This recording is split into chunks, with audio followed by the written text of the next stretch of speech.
Oke, selamat siang Bapak Ibu. Baik Bapak Ibu, perkenalkan kami menyampaikan aksi nyata kami tentang budaya positif.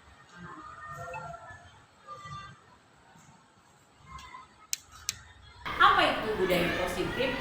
Nah, budaya positif itu Bapak Ibu adalah sebuah pendekatan yang bertujuan untuk menciptakan lingkungan yang mendukung pertumbuhan, perkembangan, dan kesejahteraan individu. Ini adalah suasana di mana nilai-nilai positif seperti saling menghormati, kerjasama, dan empati dihargai dan dipraktikkan secara konsisten. Kita lanjut Bapak. Budaya positif di sekolah. Apa itu budaya positif di sekolah? Budaya positif di sekolah adalah suasana di mana lingkungan belajar yang menjunjung tinggi nilai-nilai positif seperti saling menghormati, kerjasama, kejujuran, dan tanggung jawab. Ini adalah fondasi yang kuat untuk menciptakan sekolah yang menyenangkan, inklusif, dan mendorong siswa untuk mencapai potensi terbaik dalam diri mereka.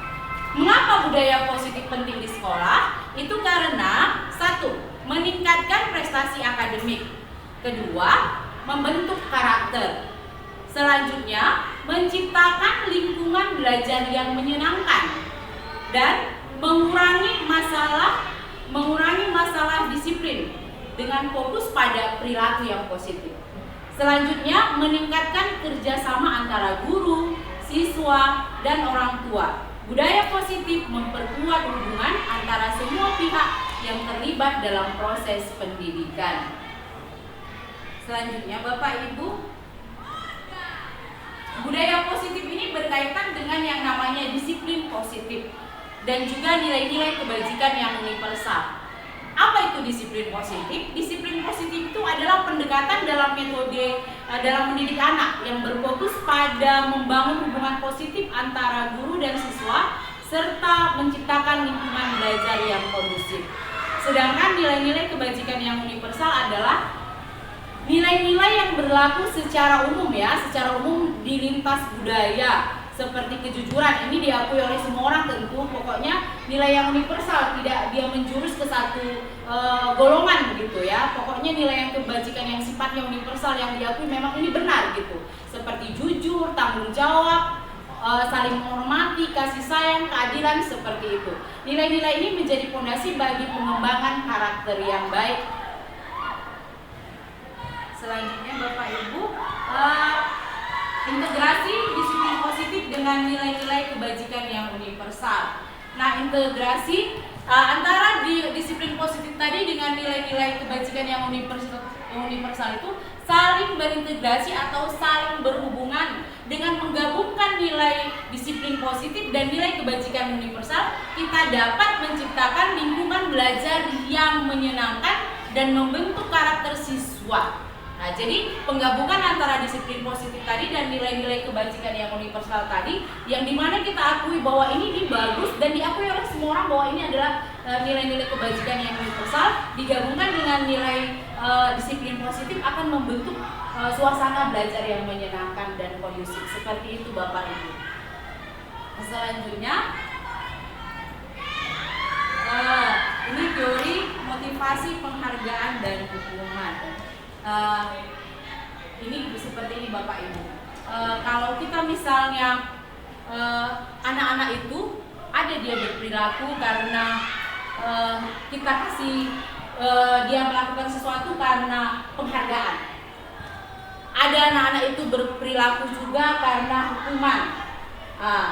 Jadi ini kita memahami namanya teori motivasi, penghargaan, dan hukuman. Nah, kalau anak melakukan sesuatu karena penghargaan, karena diiming-imingi, oh kamu baik-baik ya, nanti dikasih hadiah. Nah, itu tidak termasuk dalam disiplin positif.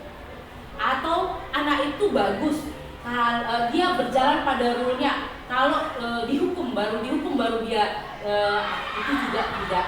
Jadi dia harus memegang suatu prinsip nilai-nilai kebajikan yang universal tadi, harus dia tanamkan dalam dirinya, dan memotivasi dia untuk berperilaku seperti nilai-nilai kebajikan tadi. Jadi dia tidak melakukannya karena penghargaan ataupun karena hukuman. Jadi nilai kebajikannya tadi benar-benar ditanamnya menjadi pegangan dia gitu. Jadi dia berperilaku bukan karena sebuah penghargaan ataupun sebuah hukuman seperti itu Bapak Ibu. Nah, selanjutnya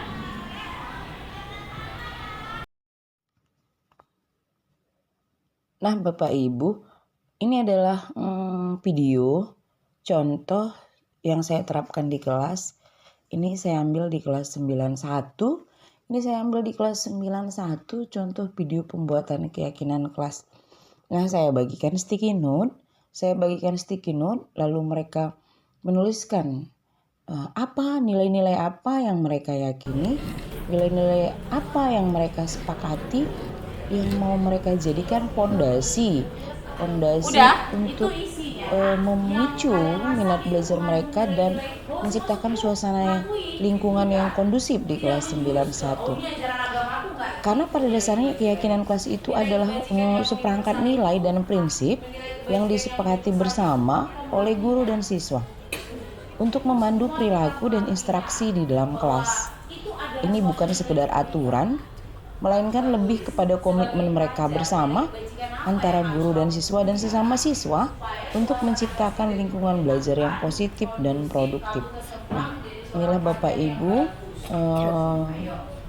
video yang saya buat di kelas 91 ini tentang keyakinan kelas. Mereka banyak menuliskan tentang bahwa mereka yang pertama itu jujur, tanggung jawab, baru disiplin yang mereka tulis, kerja sama, dan masih banyak lagi. Mereka sadar bahwa nilai-nilai itu penting untuk mereka dan mereka pegang atau yakini untuk membentuk lingkungan belajar yang baik dan membentuk karakter mereka yang lebih baik lagi ke depan.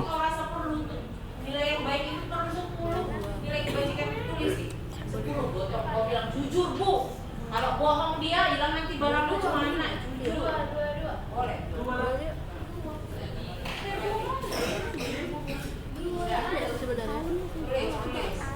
Siapa yang udah siap tempel? Yang kalau udah siap tempel, tempel depan. Oke, diajarkan ya, rapi. Rapi. Nah, ini dia.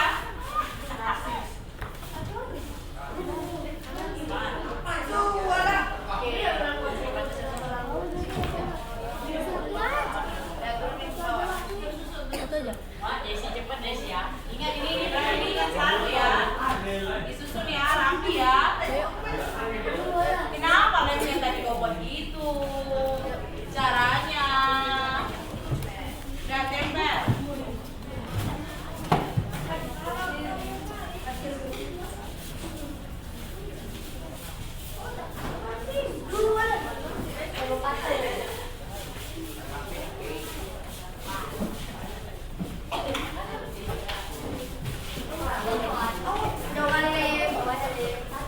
Kembali ke tempat yang sudah tempel berurutan ya.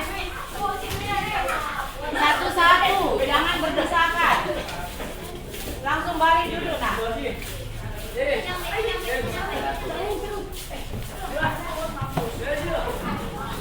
Sudah sejajar Pak, sejajar letaknya nah, sejajar. Oke, kembali dulu.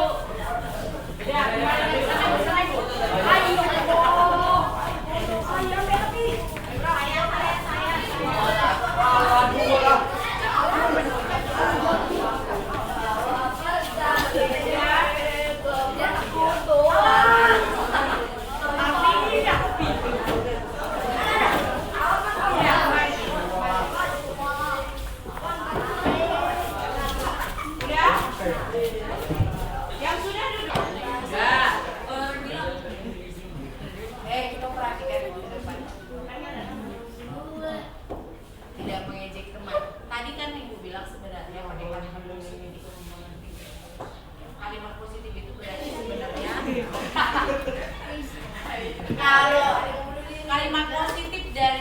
biar tidak mengejek teman itu apa? Saling menghargai. Jadi tulis di situ saling menghargai. Jadi jangan kata tidak. Itu dia nilai kebajikan universal itu. Bukan pakai kalimat tidak. Paham maksudnya itu? Tidak saling mengejek. Berarti kalau tidak saling mengejek, nilai kebaikan apa yang kita punya? Yaitu saling menghargai, respect gitu ya. Nah, oke, saya lihat selanjutnya. Oke. Saling menghormati. Oke. Udah. Di sini yang paling tinggi kalian hampir semua kamu menjawabnya. Jujur. Yang disiplin, saling menghargai, tanggung jawab, gotong royong, jujur, saling menghormati, saling menghargai, toleransi, saling tolong menolong, disiplin, rajin belajar biar pintar. Tanggung jawab, disiplin, sopan santun, toleransi, gotong royong, jujur, saling menghormati. Dan kita ambil dulu saling menghormati secara luas. Coba ambil contohnya ke ini. Ketika kamu suka membuli itu masuk ke tidak memiliki nilai-nilai universal yang mana. Ketika kamu suka bully, ketika kamu membuli orang, jelek kamu. Itu sifat kebaikan yang mana? Sifat kebajikan yang mana dia? Apakah dia sikap saling menghormatinya dia nggak punya? Apakah sikap yang mana dia nggak punya? Kalau misalnya orang yang bibirnya selalu suka bully, apakah orang yang membuli memiliki sikap saling menghargai? Tidak. Berarti dia nggak menghargai orang lain dong. Makanya dia bilang dia jelek kan. Padahal semakin manis. Karena nggak pernah dibilang yang putih yang manis.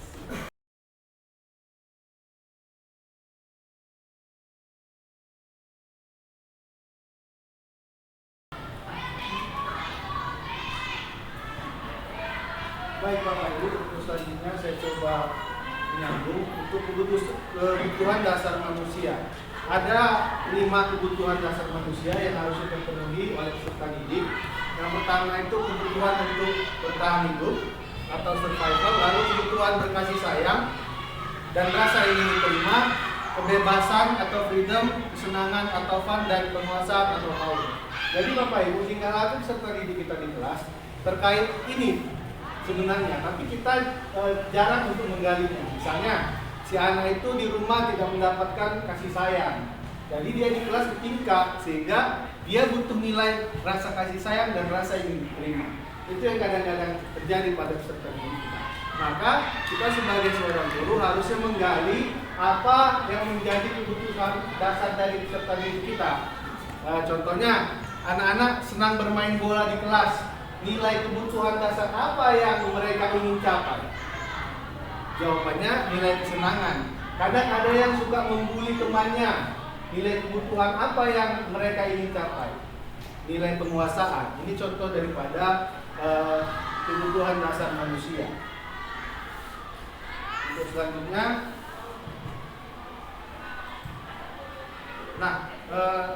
setelah tadi budaya positif, budaya positif itu bisa dicapai melalui keyakinan kelas. Jadi keyakinan kelas itu adalah kesepakatan yang disepakati antara peserta didik dengan guru secara bersama-sama dan secara sadar, lalu diterapkan supaya lahir sebuah budaya positif yang ada di kelas. Jadi Bapak Ibu, kegiatannya kita menggali dulu anak-anak itu pengennya belajar seperti apa. Kita tanya dulu mereka.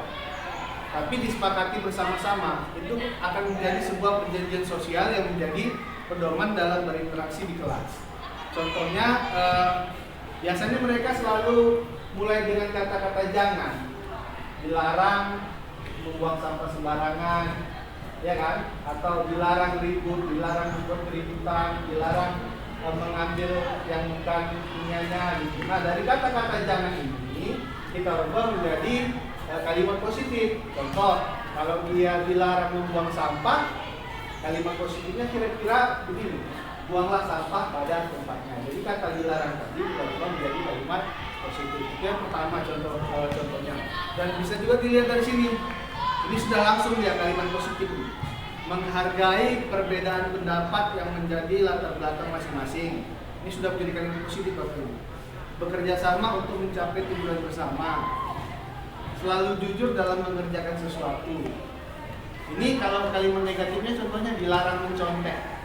Nah, jadi kalimat positif seperti ini. Nah, nilai-nilai ini merupakan nilai-nilai universal atau kebajikan yang diyakini bersama, lalu disepakati di kelas dan selanjutnya diterapkan di kelas tersebut supaya menghasilkan budaya yang positif. Jadi itulah keyakinan kelas. Selanjutnya yang 5 posisi kontrol guru. Dalam menciptakan budaya positif tadi, biasanya kita pengen di posisi yang paling ideal. Saya mulai dari yang paling ideal aja dulu Bapak Ibu ya. Yang paling ideal yang ingin kita capai itu di posisi manajer. Di sini ciri-cirinya menekankan kerjasama, komunikasi terbuka, dan pemecahan masalah bersama. Contoh perilakunya kita mendengarkan peserta didik, menggali kenapa peserta didik itu berbuat seperti itu, atau mencoba pendekatan personal kepada peserta didik, mengetahui motivasi belajarnya dan lain sebagainya, sehingga akhirnya kita membantu siswa tersebut bertanggung jawab atas tindakan mereka. Ini posisi yang paling ideal, yaitu posisi sebagai manajer, guru sebagai manajer. Dan beberapa posisi guru yang lain sebagai pemantau atau monitor. Ciri-cirinya guru ini berfokus pada aturan. Kamu melanggar peraturan yang ini, konsekuensinya begini. Ini posisi sebagai monitor. Contoh perilakunya terlalu banyak memberikan tugas administratif dan kurang perhatian pada kebutuhan siswa. Jadi dia fokus kepada rules, aturan. Itu sebagai monitor. Sebagai teman, guru menjadi teman dengan siswa tanpa batas. Kadang-kadang kebablasan dia mengabaikan perannya sebagai seorang guru, sehingga sama aja. Kadang-kadang gurunya jalan, muridnya bisa ganting tangannya, itu contohnya. Kan ada yang begitu ya Bapak Ibu ya. Nah, ada peran guru yang seperti itu. Atau kadang dia terlalu santai dalam disiplin. Ya, kesalahan yang dilakukan si anak bakal dia menganggapnya itu biasa aja. Ada yang seperti itu. Selanjutnya, membuat rasa bersalah. Terkadang kita menjudge si anak tersebut sehingga dia merasa bersalah, atau menggunakan perasaan bersalah untuk mengontrol siswa, atau dengan ancaman-ancaman. Bagaimana perasaan ibu kamu jika tahu kamu tidak membuat PR? Bagaimana kalau bapak kamu tahu kamu bolos? Nah, ini kan membuat si anak merasa bersalah ya. Selanjutnya yang pertama ini yang posisi sebagai pembukti ya. Menggunakan ancaman bahkan hukuman. Kalau tadi kan sebagai pembuat rasa bersalah hanya mengancam. Kalau ini udah diancam, dihukum lagi. Kadang-kadang hukumannya ini tidak menjadikan anak itu untuk memiliki rasa motivasi diri sehingga ingin merubah diri. Contoh antara hukuman dan konsekuensi, ya. Jadi Bapak Ibu kadang-kadang kita harus bisa bedakan ini. Hukuman ini dia prinsipnya tidak menjadikan siswa tersebut menjadi lebih baik, sedangkan konsekuensi dia peserta didik tersebut merasa bahwasanya tindakannya salah, dia paham tindakannya salah dan akan mencoba memperbaikinya. Contoh hukuman dan konsekuensinya begini, saudara Bapak Ibu. Ada seorang murid datang terlambat ke sekolah menggunakan sepatu berwarna hijau. Sepatu ini tidak sesuai dengan peraturan sekolah. Si murid coba menjelaskan bahwasanya dia terlambat karena kesiangan bangun sehingga salah milih sepatu. Lalu sebagai seorang guru yang posisinya sebagai penghukum, saya contohkannya Bapak Ibu ya, memarahi murid tersebut. Kenapa kamu memakai sepatu berwarna hijau? Langsung dia tanpa menggali dulu, itu posisinya sebagai pemukul. Lalu setelah itu memberikan hukuman. Karena kamu memakai sepatu berwarna hijau, maka kamu seharian tidak usah pakai sepatu di sekolah, sehingga menimbulkan rasa malu kepada peserta didik. Nah, itu contohnya sebagai posisi tersebut. Nanti akan kita coba Bapak Ibu untuk melihat contoh-contoh lain ya. Saya coba bukakan panduannya. Nanti kita berdiskusi bersama tentang posisi-posisi ini adalah hukuman atau konsekuensi yang akan diterima peserta didik.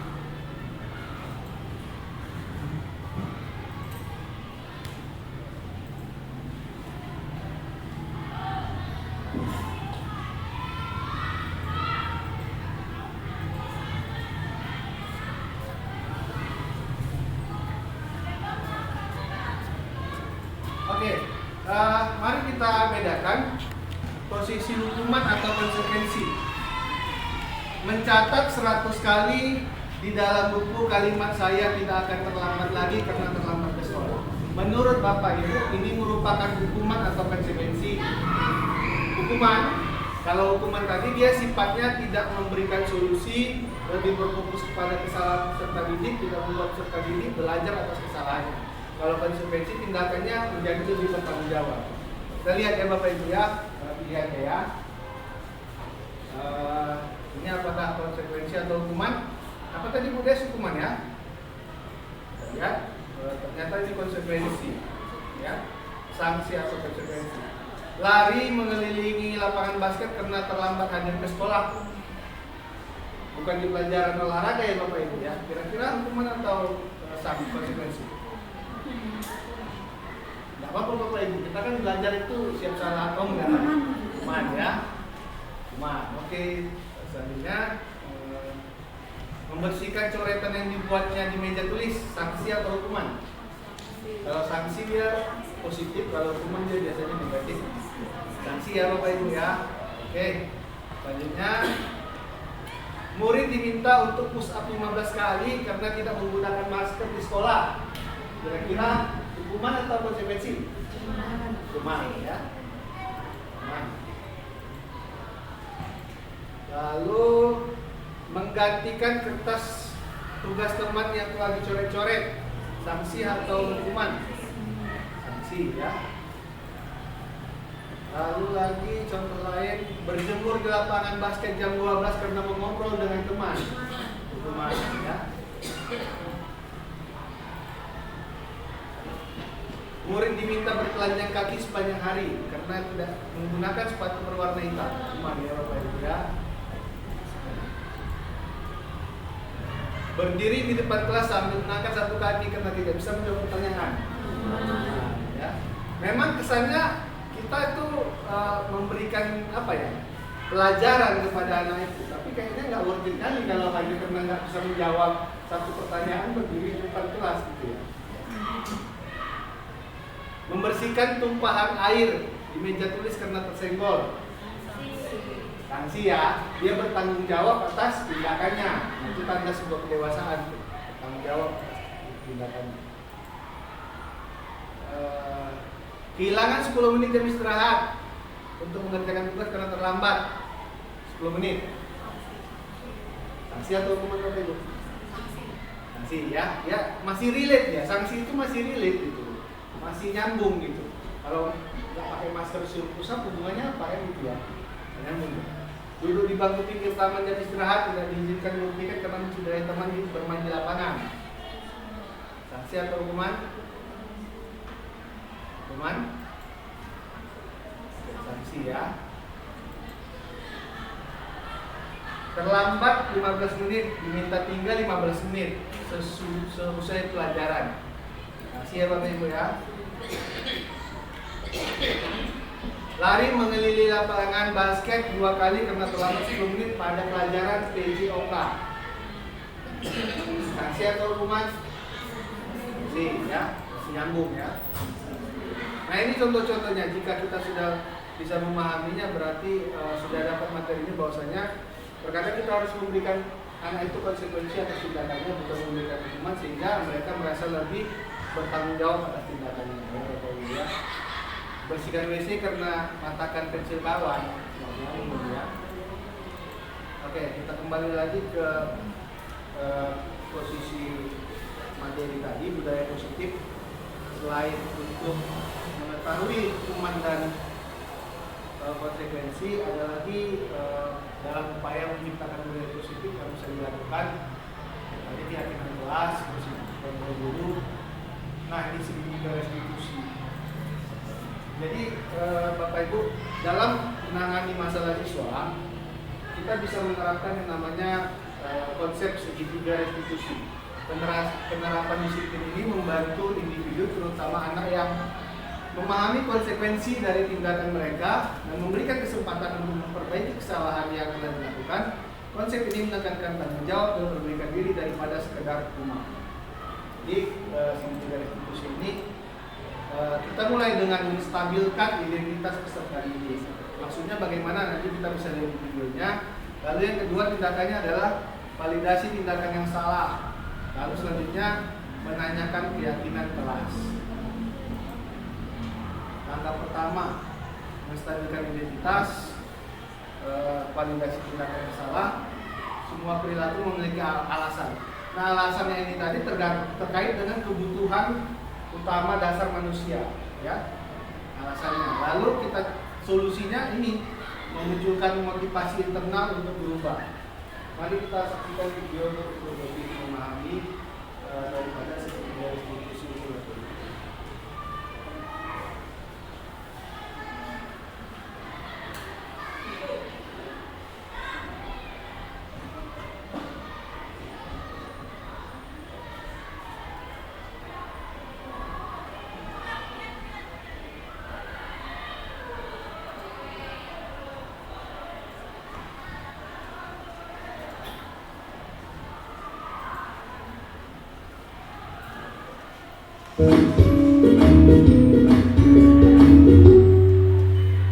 Salam dan bahagia Ibu dan Bapak guru hebat.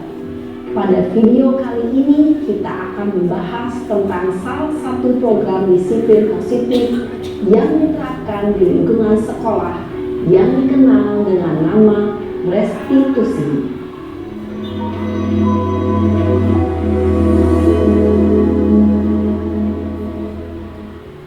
Restitusi dikembangkan oleh pakar pendidikan Diane Gosson, berlandaskan pada teori kontrol Dr. William Blaser. Segitiga restitusi adalah suatu proses dialog yang dijalankan oleh guru atau orang tua agar dapat menghasilkan murid yang mandiri dan bertanggung jawab. Pada saat guru di posisi manajer, aspek yang dikembangkan pada murid adalah motivasi intrinsik, sehingga penanaman nilai-nilai kebajikan dapat tumbuh dan berkembang menjadi suatu kebiasaan positif yang akhirnya membentuk karakter murid. Proses dialog ini terdiri dari 3 langkah yang digambarkan pada ketiga sisi pada segitiga restitusi. Sisi pertama adalah menstabilkan identitas. Sisi yang kedua adalah validasi tindakan yang salah. Dan sisi yang ketiga adalah menanyakan keyakinan. Ibu dan Bapak guru, berikut ini akan ditunjukkan bagaimana seorang guru berada dalam posisi manajer menggunakan penerapan segitiga restitusi.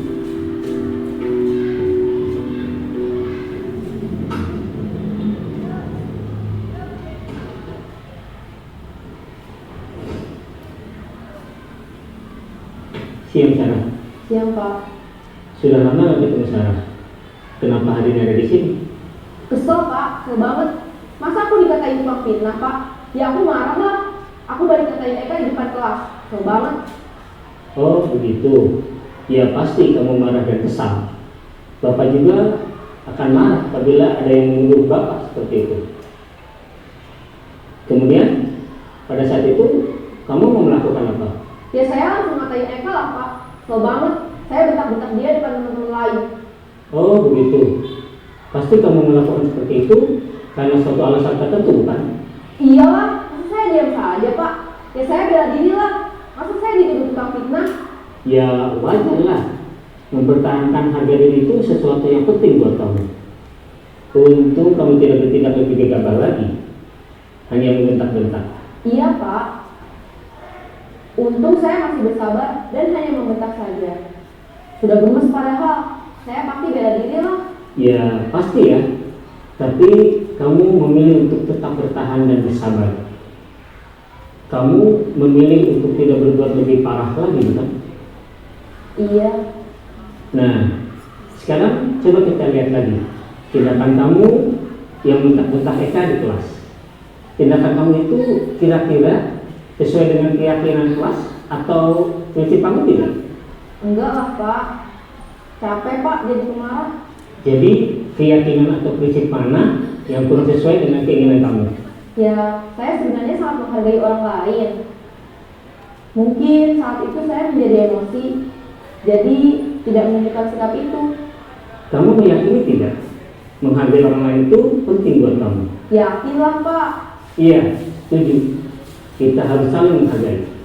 Namun, ada juga keyakinan yang kita sepakati yang perlu kita jalankan apabila kita sedang marah, bukan? Ya saya bisa lebih proaktif, mulai dengan diri sendiri. Saya bisa jadi lebih sabar, mengambil waktu jeda untuk berpikir mau apa selanjutnya. Kira-kira kamu bersedia memperbaiki masalah ini tidak? Bersedia Pak. Kalau kamu memperbaiki masalah ini, kamu akan menjadi orang seperti apa? Saya akan menjadi orang yang bertanggung jawab kali ya Pak. Dan senantiasa proaktif. Iya, menurut kamu bagaimana rasanya menjadi orang seperti itu? Ya nyaman lah, bangga bisa bersabar dan menahan diri. Baiklah kalau begitu. Yuk kita pikirkan bagaimana memperbaiki masalah ini. Saatnya jam ke-7 dimulai.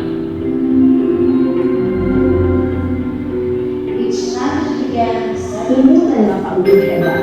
Baru saja kita menyaksikan contoh bagaimana seorang guru berada dalam posisi manajer menggunakan penerapan segitiga restitusi. Mari kita bahas satu persatu. Pada sesi pertama, menstabilkan identitas berdasarkan pada prinsip bahwa membuat kesalahan adalah bagian dari proses pembelajaran. Sisi pertama dari segitiga ini berperan menggeser identitas murid dari identitas gagal ke identitas sukses.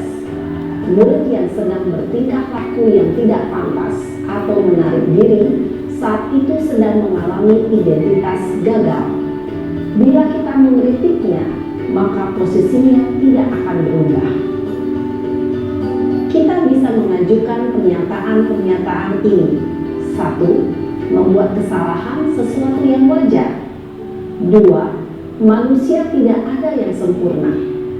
3. Kita bisa memperbaiki masalah ini. 4. Saya tidak menanyakan kesalahannya.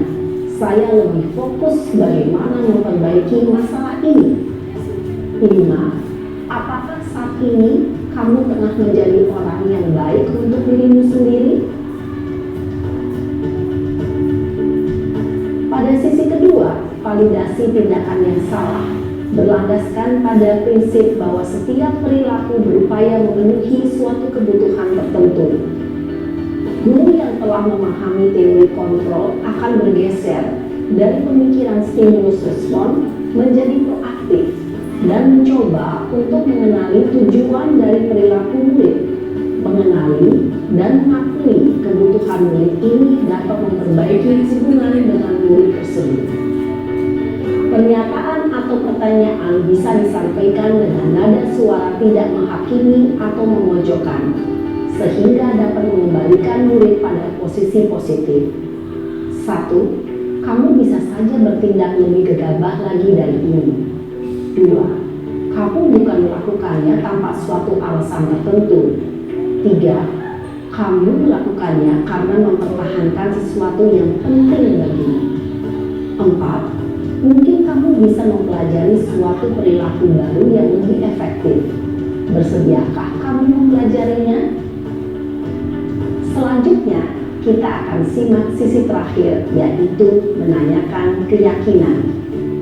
kontrol menyatakan bahwa pada dasarnya kita termotivasi secara intrinsik. Pada saat perilaku yang salah telah divalidasi dan identitas sukses telah stabil, maka murid telah siap mengaitkan keyakinan-keyakinannya dengan tindakannya yang salah dan pemikirannya telah bergeser ingin menjadi orang yang dituju. Pertanyaan-pertanyaan ini dapat mengaitkan keyakinan-keyakinan yang diambil murid. 1. Sebagai keluarga atau kelas, apa yang kita yakini? 2. Nilai-nilai apa yang telah kita sepakati? 3. Seperti apa gambaran sebuah kelas yang ideal bagi kami? 4. Kamu ingin menjadi orang seperti apa?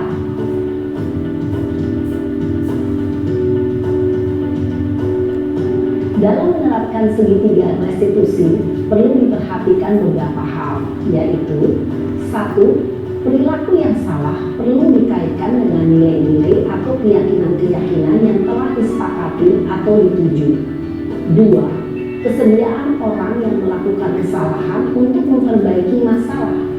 3. Pemecahan masalah sebisa mungkin relevan atau memiliki hubungan dengan masalah yang ada. 4. Usaha. Perlu adanya suatu usaha perbaikan dari pihak yang berbuat kesalahan. 5. Waktu. Perlu didedikasikan waktu dari pihak yang berbuat kesalahan. Tanyakan kapan akan mulai diberlakukan usaha untuk memperbaiki masalah. Dengan memahami struktur penerapan segitiga restitusi, diharapkan guru dapat menerapkan posisinya sebagai manajer dengan mengajukan pertanyaan-pertanyaan bermakna yang dapat membuat murid menjadi lebih percaya diri, bertanggung jawab, dan mandiri. Nah, ibu bapak guru perlu tidaknya mengikuti ketiga tahapan dalam segitiga restitusi bergantung pada ringan beratnya suatu permasalahan. Misalnya, bila permasalahan tersebut ringan, maka tidak perlu dijalankan secara berurutan. Bahkan bisa semudah menanyakan apa keyakinan yang kita sepakati. Dengan menjalankan segitiga restitusi, dengan mengajukan pertanyaan-pertanyaan bermakna, diharapkan murid menjadi lebih kuat secara pribadi, dapat membuka wawasan murid agar dapat menyelesaikan permasalahannya sendiri, semakin percaya diri, mandiri, dan merdeka. Salam dan bahagia, ibu bapak guru hebat.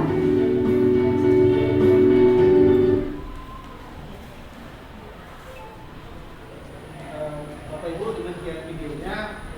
Saya rasa bisa kita berdiskusi Bapak Ibu biar lebih enak. Dari pemahaman ini kalau kita ambil bahasa simpelnya, segitiga restitusi ini kalau saya ibaratkan menjadi guru yang bijak kayaknya. Menjadi guru yang bijak. Cuman kalau sekarang namanya segitiga restitusi. Kalau anak kira-kira berbuat salah, kalau yang masih muda itu biasanya langsung marah-marah Bapak Ibu ya. Tapi kalau yang udah bijak dia menggali dulu apa-apa kesalahannya ya. Mungkin itu Bapak Ibu lihat, tapi kita coba berdiskusi Bapak Ibu biar lebih enak lagi kira-kira bagaimana tentang budaya positif ini. Kira-kira dari Bapak Ibu ada yang ingin memberikan surat pendapat, bukan bertanya untuk apa ya, mencari pemahaman, kita sama-sama belajar di sini. Iya. Ayo Bapak Ibu, silakan Bapak Ibu yang Apakah selama ini kita lebih sering sebagai penghukum atau apa lagi? Apakah kita udah berposisi sebagai manajer gitu ya? Apakah kita sudah mengambil posisi guru sebagai manajer? Apakah masih sebagai penghukum atau membuat rasa bersalah? Ujung-ujungnya gara-gara kau ya, gara-gara kau jadi gini. Itu kita, apakah kita masih seperti itu? Posisi apa yang sudah kita pegang? Tapi idealnya memang kita harus menjadi seorang manajer. Seperti itu Bapak Ibu. Jadi menurut Bapak Ibu bagaimana masih perilaku kita sebagai guru gitu dalam budaya positif? Apakah kita semua sudah menjadi manajer? Saya sendiri menjadi manajer. Lebih sering bilang gara-gara kau ya, gitu kan? Gara-gara kau ya, lari dulu pusat kerja. ya ada kira-kira Bapak Ibu. Bu Eva mungkin ada yang mau dapatkan kira-kira. Bu Eva tentang budaya positif bagaimana? Kan itu butuh waktu ya, karena memenuhi kebutuhan anak-anak kita tahu. Jadi bagaimana caranya kita sebagai guru menghadapi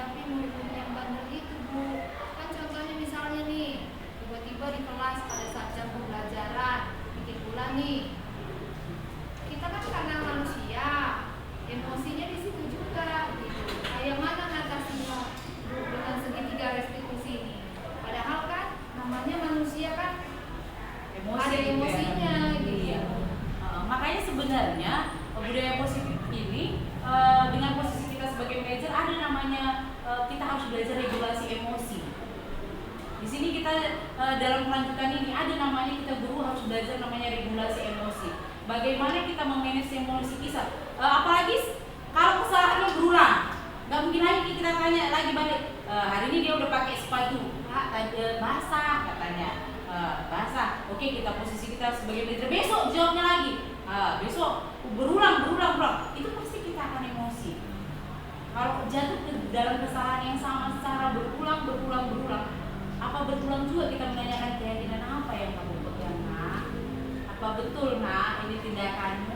Pasti di sini perlu tindak lanjut. Gak bisa lagi kita menerapkan segitiga harus mengatasi masalah segitiga harus tadi seperti itu. Udah melibatkan banyak pihak kalau udah berulang kesalahannya. Inilah yang udah melibatkan pihak selanjutnya, BP dan selanjutnya. Kalau kesalahan itu udah berulang walaupun kita pertama dan kedua sudah menangani dengan segitiga restitusi. Seperti itu dia Bapak Ibu. Kalau dia berlanjut kesalahan itu berulang pada kesalahan yang sama, nggak bisa itu terus kita tanyakan. Keyakinan apa? Kenapa kamu langgar? Apa yang ini? Karena kalau segitiga restitusi itu dari dia yang harus mengeluarkan gimana cara dia memperbaiki. Jangan dari kita, dari dianya. Dari dia yang dia sadar. Kalau kita nggak boleh dari kitanya. Gitu. Tapi kalau misalnya udah berulang, ya ini udah kita melibatkan, biarlah selanjutnya untuk menilai kebutuhan dia belajar ini sebenarnya seperti apa. Sebenarnya ini latar belakangnya sebenarnya seperti apa, ini perlu tindak lanjut seperti itu Bapak Ibu. Nggak cukup hanya segitiga restitusi aja. Seperti itu. Kalau kesalahannya sudah berulang dan berulang. Nah, seperti itu ya Bapak Ibu. Intinya berproses lah ya Bapak Ibu, intinya berproses. Siswa juga berproses, kita sebagai guru juga berproses. Baik Bapak Ibu, mari kita lihat studi kasus ini. Saya baca ya Bapak Ibu ya. IPA kurang menguasai pembelajaran matematika, sehingga pada saat pelajaran berlangsung, dia lebih banyak diam dan menggambar di buku pelajarannya. Pada saat itu, guru matematika Pak Seno menanyakan kepada IPA pertanyaan, sehingga IPA menjadi gugup dan tidak sengaja menjatuhkan tasnya dari kursi. Secara tiba-tiba menjadi gagap dan pada saat berupaya menjawab, seluruh kelas pun tertawa melihat perilaku IPA yang berbicara secara tergagap dan terkejut. Pak Seno pada saat itu membiarkan teman-teman IPA menertawakan IPA yang tergagap dan malu luar biasa, dan malah meminta IPA untuk maju ke depan dan berdiri di depan kelas sambil menutup hidungnya karena tidak bisa menjawab pertanyaan Pak Seno. Kelas makin gaduh, anak-anak tertawa melihat IPA di depan kelas dan IPA di depan kelas memegang ujung hidungnya. Menurut Bapak Ibu, kira-kira setujukah Bapak Ibu dengan tindakan Pak Seno yang memperlakukan IPA seperti itu? Kurang sepakat Bapak Ibu ya. Pak Seno seperti menghukum dan mempermalukan IPA ya. Kerja ya. Kira-kira posisinya ini Pak Seno ini memberikan hukuman atau konsekuensi? Bapak Ibu. Hukuman ya. Untuk posisi kontrol gurunya berperan sebagai apa Pak Seno kira-kira? Penghukum Bapak Ibu ya. Oke. Ini tadi contohnya sudah kita coba pahami perbedaan hukuman dengan konsekuensi. Selanjutnya saya mencoba untuk melakukan segitiga restitusi, tapi ini segitiga restitusi merupakan salah satu cara sebenarnya. Tidak semua masalah bisa diselesaikan dengan segitiga restitusi, seperti sudah berulang kali dan luar biasa permasalahannya, mungkin perlu dengan strategi yang lain. Kita lihat apanya ya. Permasalahannya, Kelvin dan Rapa kerap bermain sepak bola di kelas ketika jam istirahat dan bolanya mengenai peserta didik.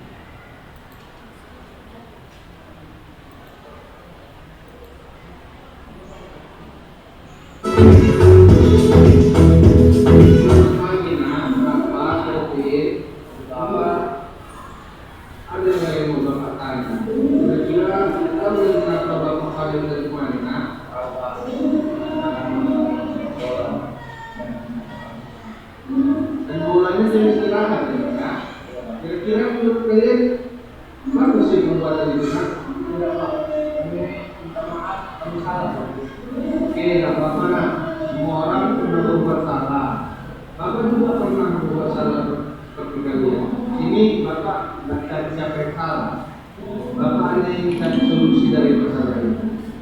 Kalian pasti punya alasan. Coba ceritakan sama Bapak. Kenapa kalian main bola di kelas? Main bola. Ya, jadi main bola itu memang menyenangkan, tapi Bapak mengingatkan bahwasanya kalau main bola di kelas itu kalian menyebabkan orang lain tidak nyaman. Jadi kira-kira apa solusinya supaya kalian bisa tetap main bola, tapi tetap tidak mengganggu kenyamanan dari murid yang lain?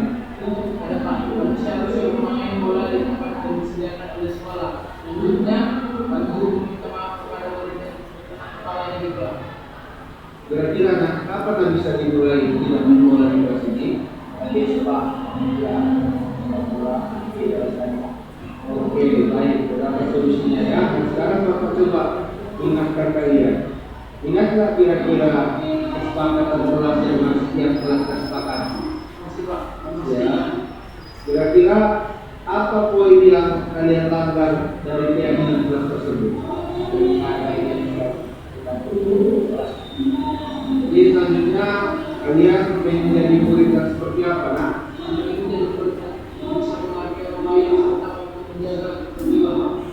baiklah, Bapak sudah dapat solusinya. Kalian sudah menjadi kesalahan dan juga kalian bisa menjadi murid yang menghargai orang lain. Kembali ke kelas, nah.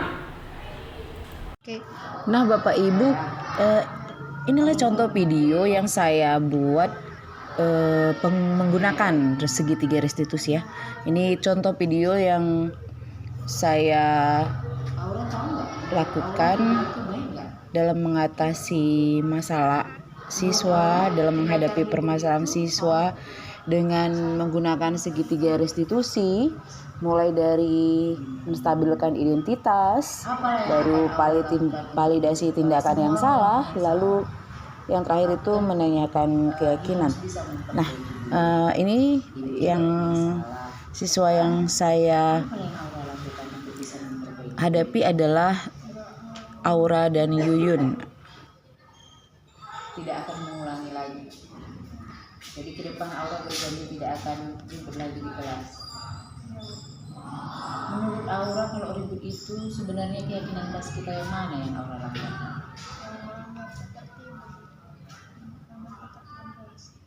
Melanggar ketertiban kelas. Jadi ke depannya apa rencana Aura, nak? Oke, bagus, jangan diulangi, nak. Yuyun, tadi ibu dengar Yuyun tidak tiket.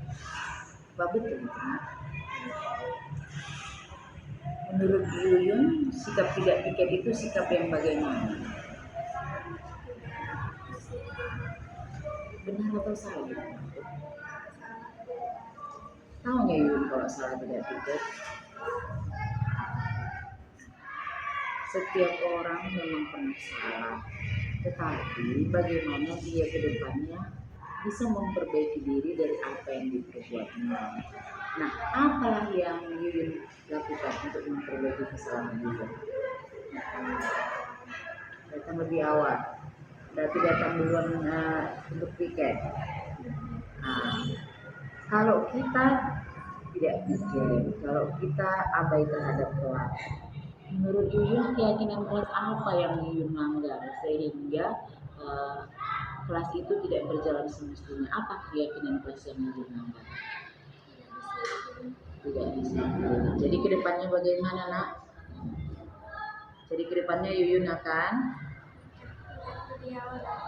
lebih awal datang untuk betul ya, nakku? Bapak Ibu, kesannya kita seperti membenarkan perilaku salah peserta didik ya. Memang kesannya seperti itu, tapi percayalah Bapak Ibu, dengan kita mencoba membuka atau menggali apa yang mereka inginkan, mereka menjadi lebih dekat dengan kita, sehingga kita bisa memunculkan budaya intrinsik dari dalam diri mereka sendiri, bukan karena takut akan hukuman, bukan titik dari penghargaan. Memang sepertinya too true lah, terlalu ideal untuk menjadi kenyataan. Tapi ya begitulah berproses Bapak Ibu. Akhirnya budaya positif ini menjadikan pelajaran menyenangkan dan bisa menjadikan anak-anak itu menjadi lebih baik.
dan sama-sama berubah lah ya, bergerak dan menjalankan.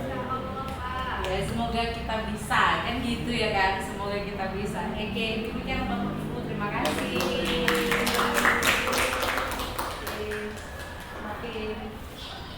Udah. Sophie. Oke.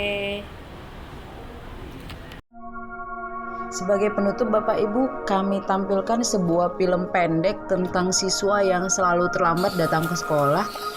Nah, kita perhatikan di sini siswa ini selalu datang terlambat dan guru tidak menggali Assalamualaikum warahmatullahi wabarakatuh. apa yang menjadi dasar siswa tersebut terlambat. Semoga video ini menjadi inspirasi bagi kita semua bahwa setiap kesalahan siswa harus kita gali latar belakang dia melakukan perbuatan tersebut. Bapak ingin melatih kedisiplinan kalian. Sudah tahu belum peraturan Bapak seperti apa? Belum tahu? Bapak kasih tahu ya. Bapak tidak akan memulai pelajaran kalau masih ada murid Bapak yang terlambat. Kenapa? Masih ada yang terlambat? Kinan kemana? Bapak tidak akan memulai pelajaran sebelum. Waalaikumsalam. Kinan, sini kamu. Kenapa kamu terlambat? Kebiasaan kamu, Nan. Gara-gara kamu, kita terlambat belajar, tahu? Hukum saja, Pak.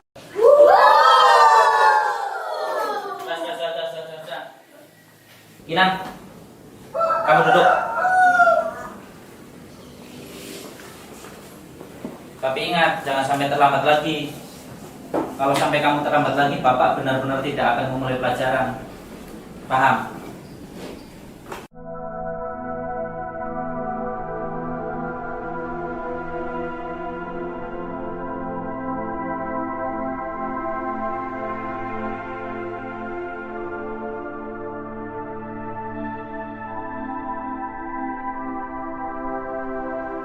Selamat pagi anak-anak.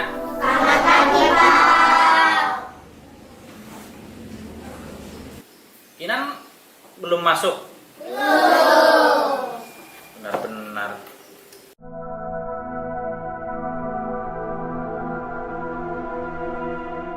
Kenapa Bapak terapkan disiplin?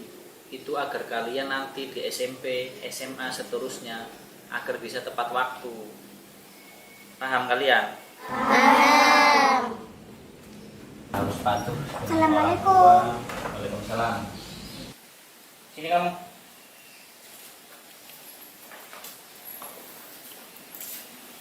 Kenapa kamu terlambat lagi?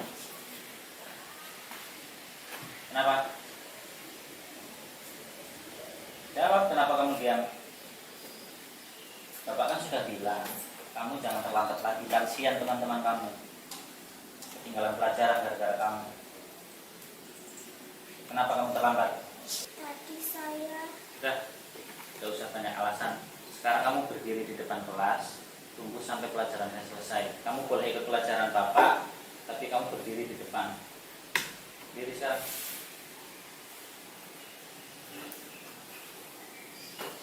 Untuk kalian yang seperti ini jangan dicontoh ya. Ini contoh anak yang tidak disiplin. Paham kalian? Terlambat dulu.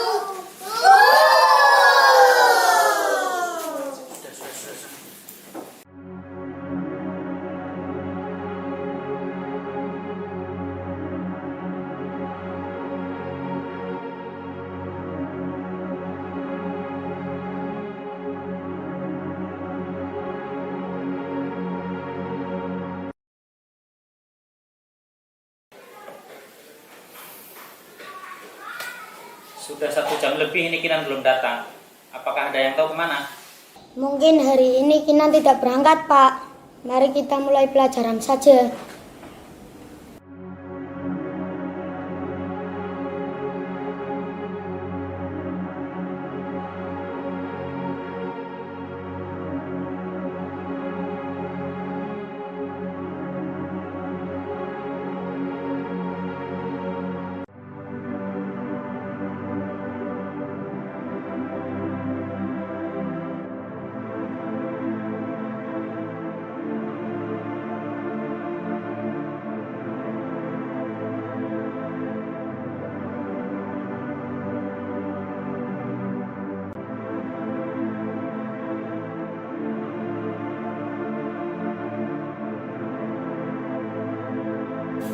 Selamat pagi anak-anak. Selamat pagi, Pak.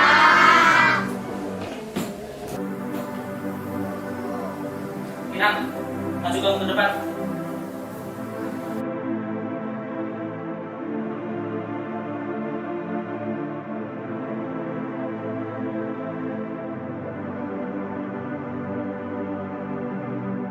Kenapa, Pak? Saya kan nggak terlambat. Kamu kan kemarin tidak masuk. Dan gara-gara kamu, teman-teman sekelas kamu tertinggal pelajaran Bapak.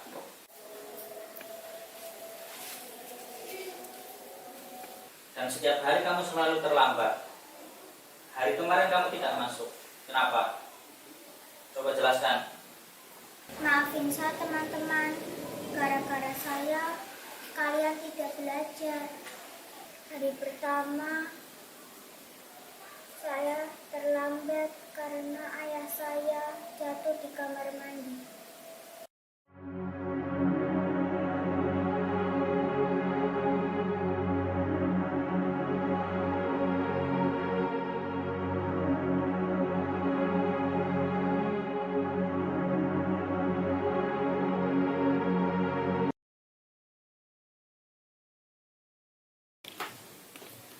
Bapak kenapa, Pak?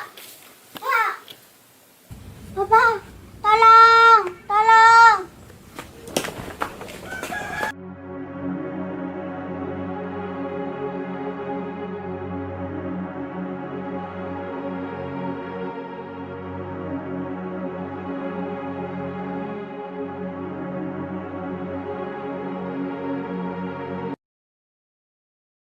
Hari kedua, saya harus membeli sarapan dan menguapi ayah saya yang ternyata tidak suka.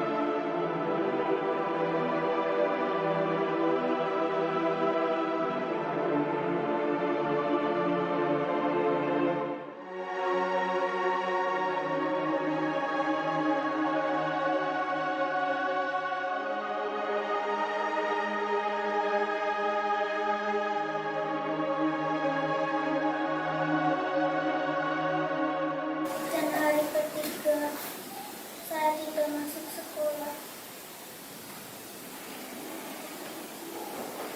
karena ayah saya meninggal.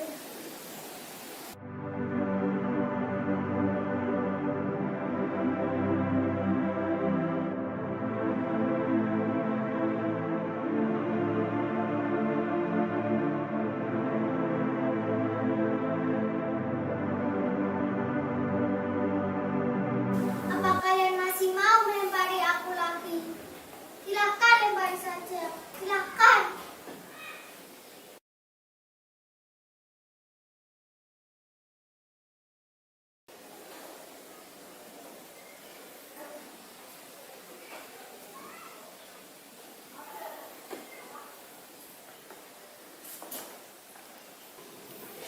Kinan, maafkan Bapak ya. Bapak tidak tahu kalau ternyata apa yang menjadi alasan kamu selalu terlambat setiap hari. Ternyata Bapak kamu sakit dan akhirnya meninggal. Maafkan Bapak ya, Kinan. Maafkan Bapak ya. Apa Bapak masih mau hukum saya? Silakan, Pak. Silakan. Maafkan Bapak. Maafkan Bapak ya. Bapak tidak akan menghukum kamu. Maafkan Bapak ya. Kalau ayah tidak menginginkan aku jadi orang sukses, aku tidak akan masuk sekolah hari ini.